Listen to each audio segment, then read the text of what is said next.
5 months, stroke patient, gumaling kaagad in just 10 minutes by using this iTheraCare frequency device.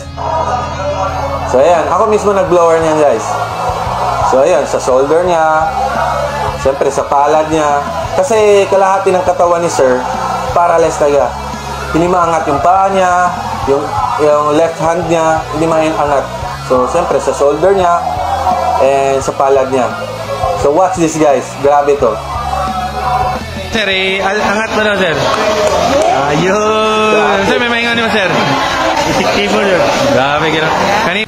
Nasabi talaga ni sir na grabe effective kasi ayun, nakatayo na si sir, and I will tell you the story later. Pag maglakad, para ang hina talaga ngayon, inaangat. Try mo nga sir, angat mo. Ayun, so, stroke patient si sir. Gumagamit ng tungkod. Grabe. After that guys, kasi sulit yung pagpunta ni sir and nakita niya talaga na effective talaga si iTheraCare device. Bumili ka agad ng isa para magamit niya every day. And ito pa ang pinakamalupit guys ha.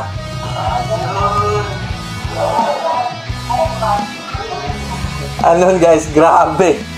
Kasi itong story na to guys, hindi ko nakuha ng video eh. Pagpunta ni sir sa itaas, kasi sa second floor to, 3 ng anak niya is binuhat siya papunta sa itaas. But now, siya na lang mag-isa ang bumaba sa hagdanan. 5 months stroke patient ha. After 10 minutes, eto ang resulta. So ganun po kalupit yung device natin. No? So if you want to know more about this device, guys, just message me.